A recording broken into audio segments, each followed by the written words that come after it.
ఈ మధ్యకాలంలో ప్రపంచంలో డూమ్స్డే క్లాక్ అంటే యుగం నాశనం అయిపోతుంది భూగోళం, అది చాలా క్షణాల్లో ఉంది అని ఎంతో మంది ఆస్ట్రోఫిజిక్స్, న్యూక్లియర్ సైంటిస్ట్ అందరూ కూడా కలిసి ఇది చికాగో నగరంలో ఏర్పాటు చేశారు.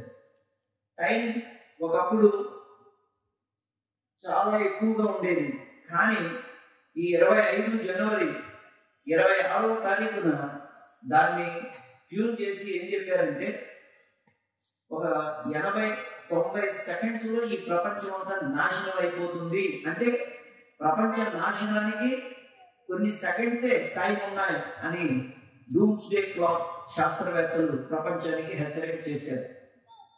ఎందుకు ఇలా హెచ్చరిక చేశారు అంటే రెండవ ప్రపంచ యుద్ధంలో అమెరికా తటస్థంగా ఉన్నప్పుడు జపాన్ మెదలకుండా ఉన్నటువంటి అమెరికాని ఒక్కసారిగా విజృంభించి అందులో ఉన్నటువంటి పెద్ద నాయకులు తర్వాత కుర్రకారు వాళ్ళు కూడా ఆ జపాన్ దేశంలో నాయకత్వంలోకి వచ్చేటప్పటికి కుర్రకారు వాళ్ళకి శాస్త్రాలు కొంచెం చురుగ్గా ఉంటాయి కాబట్టి పెద్దల దౌత్యాన్ని పక్కన పెట్టి యుద్ధం జరుగుతూ ఉంటే అమెరికా మెదలకుండా ఉండడం ఏంటి అని వారు అనూహ్యమైన రీతిలో అమెరికా పెర్ల్ హార్బర్ మీద బాంబింగ్ చేశారు. 1945 అమెరికా నిద్రపోతూ ఉన్న గడియ, అంటే అన్ని విషయాలు నిద్రపోయింది, మమ్మల్ని ఎవరేం చేస్తారనే ధీమాలో ఉన్నారు. కాబట్టి బిలియన్స్ ఆఫ్ డాలర్స్ నష్టం అయిపోయింది, ఎంతో మంది హతులైపోయారు. అమెరికా కన్ను తెరిచింది. అప్పుడు ఐన్స్టైన్ యొక్క ఈక్వేషన్ ప్రకారం పదార్థాన్ని 100% శక్తిగా మార్చగలం, energy and mass are equal అనేటువంటి గొప్ప సూత్రాన్ని ఆయన కనిపెట్టిన తర్వాత మొట్టమొదటిసారిగా జపాన్ మీద అమెరికా ప్రతీకార చర్య, అంటే వీళ్ళు పెర్ల్ హార్బర్ మీద యాత్ర చేసిన తర్వాత దండయాత్ర చేసి దాన్ని ధ్వంసం చేసిన తర్వాత అమెరికా వాళ్ళు న్యూక్లియర్ బాంబు తయారు చేశారు. ఫస్ట్ ఆటం బాంబు హిరోషిమా పట్టణం మీద వేశారు, అయిన వాళ్ళు మంగళ. నాగసాకి రెండో పట్టణం మీద వేశారు. 1200 డిగ్రీల నుండి ఇనుము కరిగి ద్రవంలాగా వెళ్ళిపోతూ ఉంటుంది. మొట్టమొదటి ఆటం బాంబు పేలినప్పుడు రమరమి 7 నుండి 8,000 డిగ్రీలకు మించి ఉష్ణం వచ్చేటప్పటికి రాళ్ళు ఇనుము కరిగిపోయి మనుషులైతే ఆవిరైపోయారు, ఒక శవం లేదు, వేలాది మంది చచ్చిపోయారు.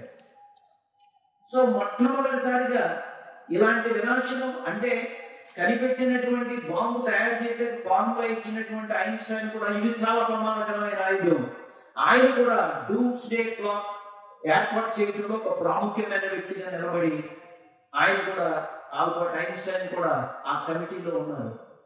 ఇంతకీ వాళ్ళు ప్రపంచానికి ఏం చెప్పారంటే సర్వతోముఖాభివృద్ధి, మానవుని యొక్క జీవితంలో అన్ని రంగాల్లో వర్ధిల్లి క్షేమంగా హాయిగా ఉండాలి.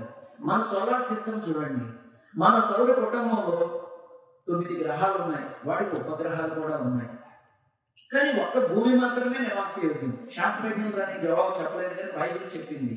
దేవుని యొక్క వాక్యం యెషయా 45:18 దేవుడు భూమిని మాత్రమే నివాసయోగ్యం చేశారు. అంటే అర్థం ఏమిటి? అవసరం వస్తే మిగిలిన ప్లానెట్స్ కూడా చేస్తారు, శాటిలైట్స్ కూడా చేయగలరు.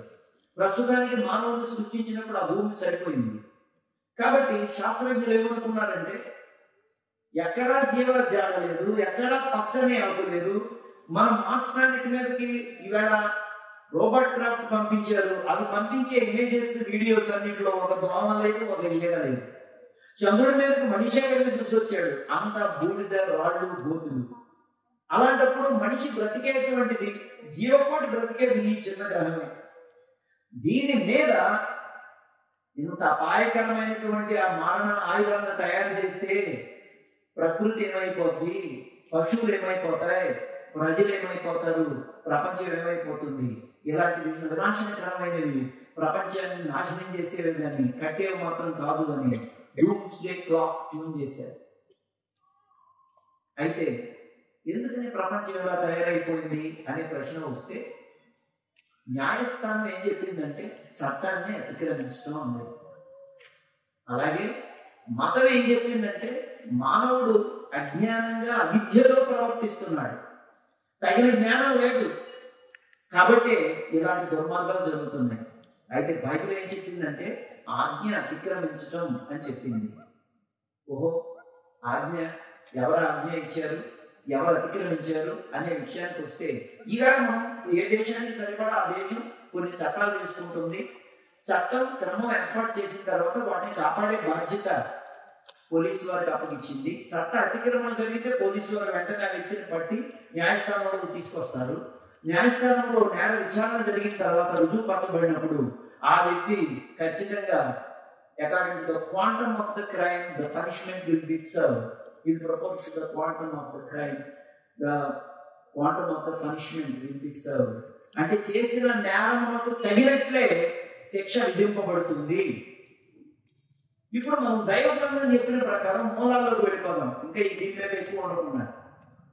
దైవవాక్యం ఏం చెప్పిందంటే దైవాజ్ఞ అతిక్రమించడమే పాపం. ఈ భూలోకంలో అద్భుతమైన పర్యావరణంతో దేవుడు ఒక సుందరమైన వనాన్ని సృష్టించి మొట్టమొదటి మానవుని సృష్టించి ఆయన నుండి మరో స్త్రీని నిర్మించి వీరిద్దరి ద్వారానే ప్రపంచం అంతా కూడా గ్లోబ్ అంతా పాపులేట్ అవ్వాలి జనాలతో అని దేవుడు ఉద్దేశించారు.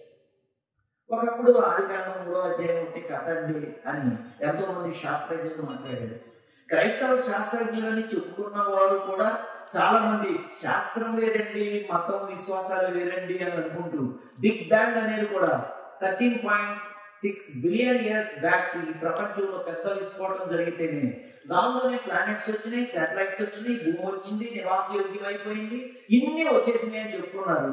కానీ అదంతా పిచ్చి, అబద్ధం, పచ్చి తప్పు అని ఈ వేళ ఏ జ్ఞానంతో ఏ శాస్త్రజ్ఞులు అయితే అమెరికా శాస్త్రజ్ఞులు ఈ బిగ్ బ్యాంగ్ ని ప్రతిపాదించారో, దేవుడు ఉన్నాడని నమ్మి ఆ దేశంలో కూడా పిచ్చి పట్టిన శాస్త్రజ్ఞులు ఈ రకంగా ప్రతిపాదన చేసినప్పుడు వాళ్ళే చంప వాయించుకునేటట్లు వాళ్ళు ప్రయోగించిన James Webb space telescope launch చేశారు. దానికంటే ముందు హబుల్ టెలిస్కోప్ ఉంది. అది లేనప్పుడు సాధారణంగా భూలోకంలోనే టెలిస్కోప్ పెట్టి ఆస్ట్రో స్టడీ చేస్తూ ఉండేవారు. కాబట్టి ఎప్పుడైతే జేమ్స్ వెబ్ స్పేస్ టెలిస్కోప్ వెళ్ళిందో 13.6 బిలియన్ ఇయర్స్ ఈ ప్రపంచం వచ్చింది అని చెప్పడం పచ్చి అబద్ధం. అంతకన్నా చాలా సుదీర్ఘమైన ప్రాంతాల్లో ఉన్న ఎన్నో గెలాక్సీస్ ప్రపంచం ఈ సువిస్తారంగా ఈ ప్రపంచం ఉంది అని జేమ్స్ వెబ్ స్పేస్ టెలిస్కోప్ చెప్పింది. సో అక్కడతో శాస్త్రజ్ఞులు దాని అంతటా అది సృష్టి వచ్చిందని చెప్పే పిచ్చి ప్రతిపాదన మానుకోవాల్సి వచ్చింది. రెండవ విషయం మనం ఆలోచన చేసినట్లయితే జీవం గురించి కూడా శాస్త్రం అని చెప్పుకునేది వెలితరాలు వేసిన విధానంలో మాట్లాడారు. అదేంటంటే ఒక గడియలో అకస్మాత్తుగా జీవం పుట్టింది, అక్కడి నుండి అది పరిణామం చెందుతూ కోతులు, కుక్కలు, నక్కలు, జంతువులు, ఆ తర్వాత మనుషులు కూడా వచ్చేసారు. పరిణామం అనేది కొనసాగే ప్రక్రియ. కొంతకాలం సాగిన తర్వాత ఆగిపోవడానికి వీలు లేదు. కానీ ఈవేళ మనం ఏం చూస్తున్నాం, కుక్కే పడుతుంది, పందికి పందే పడుతుంది, నక్కే పడుతుంది, మనిషికి మనిషి పడుతున్నాడు. కాబట్టి పరిణామ సిద్ధాంతం దారిని ప్రతిపాదించిన 200 సంవత్సరాలు దాటిపోయిన తర్వాత కూడా ఈ వేళ ఏ విధముగా కూడా ఏ ఎవిడెన్సెస్ కూడా దొరకలేదు. మిస్సింగ్ లింక్స్ అన్నారు వాళ్ళు. ఎక్కడెక్కడ ఉండుంటాయని మొత్తం ప్రపంచం అంతా పరిశోధనలు చేసి చూడగా ఈ మధ్యలో మనిషికి కోతికి మధ్యన ఎన్ని రకాలైన ట్రాన్సాక్షన్ జరిగితే అవన్నీ ఎక్కడున్నాయని పరిశీలన చేస్తే ఎక్కడా వారికి కనపడలేదు. పైపెచ్చు జీవశాస్త్రం ప్రకారం డిఎన్ఏ కోడింగ్ ఎప్పుడైతే బయటకు వచ్చిందో అప్పుడు శాస్త్రజ్ఞులందరూ విసిగిపోయి ఒక సత్యాన్ని ఒప్పుకోవాల్సి వచ్చింది. ఒక సింగిల్ ఎగ్ ద్వారా, అంటే భూలోకంలో ఉన్నటువంటి అన్ని ఖండాల్లో అన్ని రంగుల రకాల్లో ఉన్న ప్రజల యొక్క స్త్రీ అండమును తీసుకుని విశ్లేషించిన తర్వాత ఒక సింగిల్ ఎగ్ ఫెర్టిలైజ్ అయిన తర్వాత ఆ సింగిల్ ఎగ్ నుండి, అంటే పురుషుల పదార్థానికి అలాగే స్త్రీ యొక్క పదార్థానికి మధ్య జరిగిన సంఘంలో ఒక జీవం ఉత్పన్నమయ్యి అభ్యుదముగానే విస్తరించి ప్రపంచమంతా మానవాడిగా విస్తృతమైంది అని శాస్త్రం ఈవేళ ఒప్పుకుంది. జీవశాస్త్రం ఒప్పుకోక తప్పలేదు. ఎందుకంటే డిఎన్ఏ కోడింగ్ ఎప్పుడైతే వచ్చిందో పరిణామ సిద్ధాంతం వీగిపోయింది. అది పచ్చి అబద్ధం. జెనిస్ బెయిన్స్ గ్రేటెస్ట్ బిబ్లికల్ కామెంటేటర్ ఏమన్నారంటే evolutionary theory is absolutely a bankrupt theory. It is not a fact but it is a fiction. పరిణామ సిద్ధాంతం అనేది పిచ్చి కట్టు కథ, అది వాస్తవం కాదు, పచ్చి అబద్ధం అని ఇవాళ శాస్త్రమే ధృవీకరించింది. మరి అలాగైతే బైబిల్లో ఉన్న మూలాలు ఏమిటి? దేవుడు ఒక తండ్రిని చేసి ఆయన నుండి మరొక స్త్రీ నిర్మించి వారే మొత్తం మన బయలాజికల్ పేరెంట్స్, నల్లవారికైనా తెల్లవారికైనా గోధుమ రంగైనా ఏ రంగైనా మొత్తం మానవాళి అంతా ఒక సింగిల్ ఎగ్ నుండి ఇవాళ విస్తృతంగా వచ్చింది అని ప్రపంచంలో శాస్త్రం ఎలా ధృవీకరించిందో బైబిల్ చెప్పింది. పురుషుడి నుండి స్త్రీ చేశాక వారిద్దరి ద్వారా మానవాళి వచ్చారు. అయితే దేవుడు ఇలాంటి అత్యాచారాలు చేసే మూర్ఖత్వంతో మనుషులు చంపే దుర్మార్గం, అవినీతి, దుష్టత్వంతో మానవుడు ఉండాలని దేవుడు ఎప్పుడూ సృష్టించలేదు. మానవుని దేవుడు యథార్థవంతులుగా సృష్టించాడని బైబిల్ చెప్తుంది. వారే దుర్మార్గంగా ఆజ్ఞను అతిక్రమించి, దైవాజ్ఞ అతిక్రమించి వివిధ రకాలైనటువంటి పాపాలతో మరణాన్ని తీసుకుని వచ్చారు. కాబట్టి దేవుడు సృష్టించినప్పుడు మనిషి యథార్థపరుడే. దైవ ఆజ్ఞ ఏంటి అని అంటే ఏది చేయొద్దన్నాడో దేవుడు అది చేయకుండా ఉండటం, ఏది చేయమన్నాడో అది చేయడం. వీరు ఏం చేశారు అని అంటే దేవుణ్ణి ధిక్కరించారు. అంతే, పండు తింటారు ఇవన్నీ పక్కన పెట్టండి. దేవుణ్ణి ధిక్కరించడం. ఇక్కడ మనకి యోహాను సువార్త 15:5 ఏముందంటే, యేసుక్రీస్తు ప్రభువు నిజంగా ద్రాక్షవల్లి, మీరందరూ తీగలు అన్నారు. కాబట్టి తీగ ద్రాక్షావల్లిలో ఉంటేనే కానీ దాని అంతటికి అది ఫలించదు. ఒకవేళ ద్రాక్షావల్లిలో నుండి అది వేరుగా తెగిపోయింది అనుకోండి, ఎండిపోతుంది. పోగు చేసి కాల్చేస్తారు. దేవునిలో నుండి మానవుడు వేరైపోయాడు. దైవాజ్ఞ ఎప్పుడైతే అతిక్రమించాడో దేవుని జీవంలో నుండి వేరయ్యాడు. ఖచ్చితంగా చెట్టులో నుండి కొమ్మ బయటకు వచ్చినాడు, ఎండిపోయేది కాదు, కాలేది కాయం, బూడిదయ్యేది కాయం. అయితే మానవుని యొక్క పాపానికి దేవుడు విధించిన శిక్ష ఎటువంటిదంటే, ఈ భూలోకంలో అంతమొందించలేని జీవితం ఎవరిది అంటే తిమింగలం అన్నింటిలో కన్నా పెద్ద అందరిలోకి ఎవరు తిమింగలం అనుకుంటారండి. కాదు, జీవది కాదు, దోమది కాదు, ఏకగణ జీవితి కాదు, మానవుడే. మానవుడు దేవుని స్వరూపం దేవుడు సృష్టించారు. ఇక ఆ మానవ జీవితం ప్రారంభమే కానీ ముగింపు లేదు. అదైతే మరణిస్తున్నాడు. మరణం అనేది శరీరంలో నుండి ప్రాణాత్మలు బయటికి రావటమే. శాశ్వతంగా దేవుని సన్నిధిని, దేవునితో సంబంధాన్ని మానవుడు కోల్పోవటం, పరలోకాన్ని కోల్పోవటం, దాని స్థానే నరకాన్ని, కింద అగ్నిగుండం, సైతాన్ దూతలు, ఈ యుగ సంబంధమైన దేవత కోసం దేవుడు సిద్ధపాటు చేశాడు. ఒకప్పుడు దేవుడి సన్నిధిలో దేవుని సేవించిన దూత తిరగబడినప్పుడు పాపం అక్కడ మొదలైంది. పరలోకంలో నుండి వారిని వాయుమండలంలో పడగొట్టారు. అక్కడి నుండి భూమి మీద మానవుడు చెడగొడుతూ ఉన్నాడు. అయితే దైవాజ్ఞను అతిక్రమించి దేవుడిని ధిక్కరించినప్పుడు జీవం పోయింది, మరణం వచ్చింది. మనిషి 100 ఏళ్ళున్నా చచ్చిపోయిన తర్వాత ఆత్మ నరకానికి పోతుంది. కారణం ఏంటంటే ఇవాళ మనం చెప్పుకునే మతపరమైన ఒకే ఒక్క మాట, 2 అక్షరాలు: పాపం. చట్టం చెప్పిన నేరం, అలాగే ఆజ్ఞ అతిక్రమం. మరి అలాగైతే దేవుడు అంత ప్రేమతో మానవుడు సృష్టించిన దేవుడు మానవుడు బుద్ధిహీనుడై తప్పు చేసినప్పుడు అయ్యో పాపానికి ప్రక్షాళన మార్గం ఏర్పాటు చెయ్యలేదా అనే ప్రశ్న రావాలి. చేశాడనే బైబిల్ చెప్తుంది. అది ఏంటంటే, మానవులను సృష్టించేటప్పుడు దేవుని యొక్క సర్వజ్ఞానంలో మనిషి తప్పిపోతాడని దేవుడు తెలుసు. అందుకని సృష్టించడం తప్పదు. ఎందుకు సృష్టించాడు అనే ప్రశ్న వస్తే ఇంకో ప్రశ్న వస్తుంది: నువ్వు ఎందుకు పెళ్లి చేసుకుంటున్నావు? నువ్వు ఎందుకు పిల్లలు కంటున్నావు? నీ పిల్లలకి ఎందుకు పెళ్లి చేస్తున్నావు? వాళ్ళు తిరిగి ఎందుకు పిల్లలు కంటున్నారు అంటే, ఎవరైనా పెళ్లి చేసుకోకుండా అవుతున్నారా? పిల్లలు కనకుండా ఉంటున్నారా? ఎవరో బ్రహ్మచర్యం చేసేవాళ్ళు తప్పిస్తే సాధారణంగా మాట్లాడుకుంటే ఎస్. నాకు సత్యం ఏం చెప్తుంది? జీవం జీవాన్ని ఉత్పన్నం చేస్తుంది. The principle of life is life produces life. That's all. You can't help it. దేవుడు జీవమై ఉన్నాడు, జీవం ప్రవహిస్తుంది ఆయనలో. కాబట్టి జీవాన్ని సృష్టించాడు. మానవులకు కూడా రిప్రొడక్టివ్ కెపాసిటీ, తిరిగి వారిలాంటి వాళ్ళని పునరుత్పత్తి చేయగలిగినటువంటి అద్భుతమైన పొటెన్షియల్, శక్తిని మానవులో ఉంచాడు. అయితే పాపం చేశారు కాబట్టి పాపలే పోతున్నారు, పరిశుద్ధులు పుట్టడం లేదు. మరి వీళ్ళకి ఏం జరగబోతుంది? దేవుడు తీర్పు ఎప్పుడో తీర్చాడు. వీళ్ళకి నిత్య నరక శిక్ష కాచుకుంది. అందుకని పెనం మీద పోయి అనుకున్నాడా సామెత, అమ్మో ఇక్కడ నాకు చాలా బాధగా ఉందని పెనం మీద బాధ తట్టుకోలేక ఎగిరితే పొయ్యిలో పడిందంట. కానీ పొయ్యి కొంతకాలానికి కాలిపోతుంది, పొయ్యిలో పడిన రొయ్యి బూడిద ఉంది. కానీ నరకంలో పడిన ఆత్మలు చావరు, అజ్ఞానులు, వారి బాధ సంబంధమైన కూడా యుగయుగాలు వేస్తుంది. మరి దేవుడు ఏం చేశాడు? దీనికి ప్రక్షాళన అద్భుతమైన కార్యం చేశాడు. దేవుడు ఒక్కడే బైబిల్ చెప్పిన 3 వ్యక్తుల మూర్తి భావం ఉంది. తండ్రి అయిన దేవుడు, కుమారుడైన దేవుడు, పరిశుద్ధాత్మైన దేవుడు. ముగ్గురులో ఏ ఒక్కరు ఒకరికంటే ఎక్కువ కాదు, తక్కువ కాదు, ఒకరు మరొకరు సృజించలేదు. ఈ 3 వ్యక్తుల మూర్తి భావంలో బైబిల్ దేవుడు అంటే హీబ్రూలో ఎలోహిం అనేటువంటి పదం వచ్చింది. తిరుతో దైవం సమాలోచన చేసి తప్పిపోయే మానవుని తిరిగి గుణపరిచి అతను వచ్చిన శిక్ష భరించాలి అని అంటే పరిహారం జరగాలి. ఎలా జరుగుతుంది అనంటే దేవుడు నిర్ణయం ఎవరిని చేశారో తెలుసా అండి? యేసు ప్రభువుని తన అద్వితీయ ప్రియకుమారుణ్ణి వధింపబడిన గొర్రెలుగా ఏర్పాటు చేశారు. మరి ఆ తర్వాత ఈ లోకానికి ప్రభువు యేసు ప్రభువుని దేవాదేవుడు పంపడానికి మనిషి తప్పు చేసిన తర్వాత 4000 సంవత్సరాలు తీసుకున్నాడు దేవుడు. ఈ లోపు మతాన్ని దేవుడు ఇచ్చాడు. అందుకని మతం ఏం చెప్తుంది? మతం ఏం చెప్తుందంటే మా దేవుడు పాపి అయిన మానవుని పట్ల ఆగ్రహంగా ఉన్నాడు కాబట్టి ధూపం వేస్తే శాంతిస్తాడేమో, ధూపం వేయించాడు. ఈవేళ ఎన్నో మతాల్లో ధూపాలు వేస్తున్నారు. అప్పుడు దేవుడు ఒకవేళ దీపాలు సవరిస్తే ప్రత్యక్షుడు అవుతాడేమో, అదే విధంగా దీపాలు సవరించాడు. నైవేద్యం పెడితే శాంతిస్తాడేమో, నైవేద్యం పెట్టారు. వీటన్నిటి వల్ల శాంతించకపోతే జంతువులను అర్పించమని దేవుడు చెప్పాడు. మానవులు కూడా అనేక రకాలైన మతాల ద్వారా వారి యొక్క గురువులు నేర్పిన ప్రకారం జంతువులను అర్పిస్తూ వచ్చారు. ఇంతకీ నైవేద్యాలు పెట్టారు, దీపాలు సవరించారు, ధూపం వేశారు, జంతువులను అర్పించారు, కానీ పాపం పోలా. ఎందుకు అంటే హెబ్రీ పత్రిక 9వ అధ్యాయం 22వ వచనంలో రక్తం చిందించకుండా పాపం పోదని సామాన్యంగా చెప్పొచ్చు. అంటే పాపముడి పరిహారం జరగాలి అంటే, శిక్ష జరగాలి అని అంటే పాపికి బదులు ఒక ప్రత్యామ్నాయ బలి జరగాలి. పాపి మీద పడవలసిన శిక్ష ప్రత్యామ్నాయ బలి మీద పడితే ఆ బలి పశువు చచ్చి ఈ పాపిని బ్రతికిస్తుంది. కానీ హెబ్రీ పత్రిక 10వ అధ్యాయం 4వ వచనం ఏం చెప్పిందంటే, అయితే ఆ రక్తం మేకల యొక్కయు ఎడ్ల యొక్కయు రక్తము కాదు.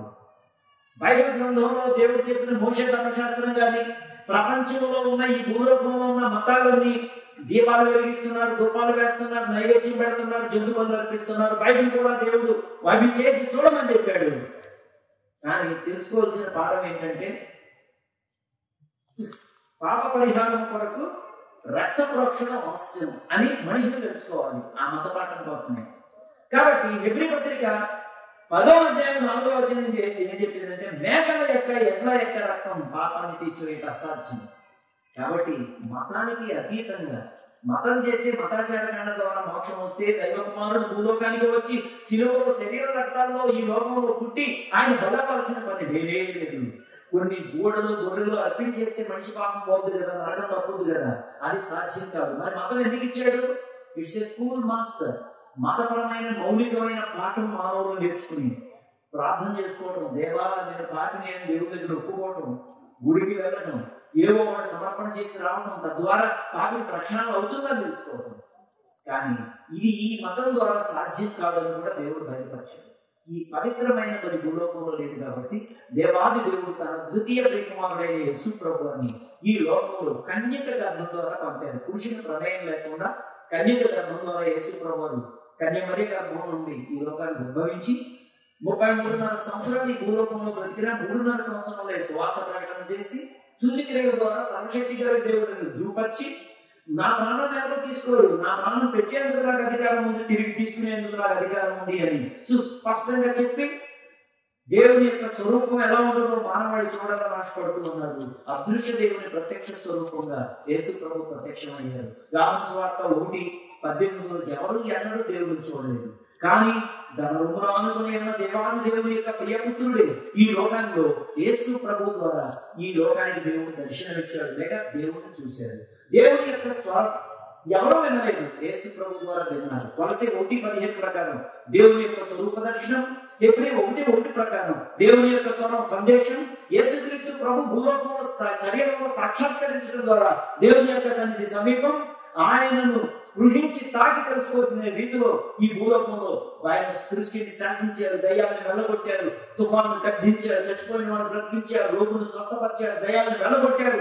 నేను కూడా శిలువలో బలియాగం చేసి మీ అందరి కొరకు యావత్ ప్రపంచం కొరకు తిరిగి నేను లేవబోతున్నాను అని చెప్పి 3వ దినాన ప్రభు శిలువలో మరణించిన తర్వాత, సమాధి చేసిన తర్వాత శిలువలో మరణం ముందు పిలిచారు, సమాధిలో మరణాన్ని పిలిచారు, మృత్యుంజయుడే తిరిగి వచ్చి సజీవుడుగా తన శిష్యులు కనపరుచుకుని ప్రభువులో పిలుస్తున్నారు.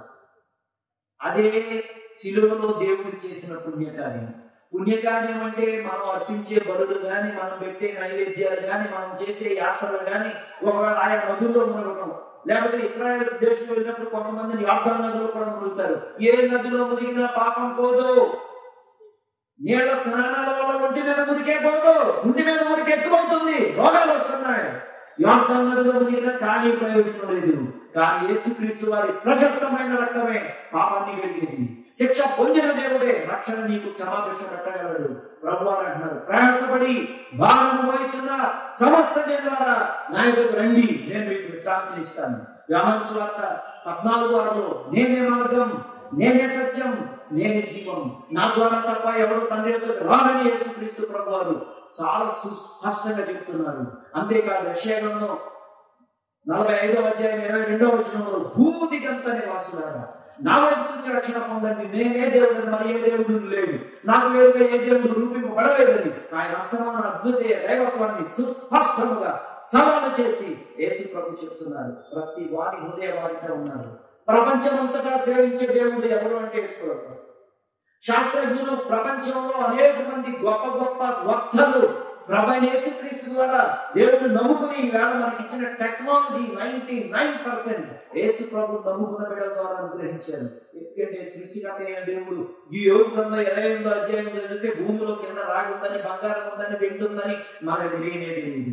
మనం నీరు వాన నీరు ఒడిగిలిపోకుండా జలాశయాలు నిర్మించుకోగలని మనకు తెలియదు. దేవుడై బయలుపరచడం ద్వారా శాస్త్రజ్ఞులు తెలుసుకున్నారు. ఆ రకంగా వాళ్ళు ఇచ్చిన భిక్ష భూలోకంలో దేశం ప్రపంచం వర్ధిల్లుతూ ఉంది. అయినా యేసు ప్రభువు నీ హృదయ బాధ్యత నిలబడి ప్రేమతో పిలుస్తున్నారు.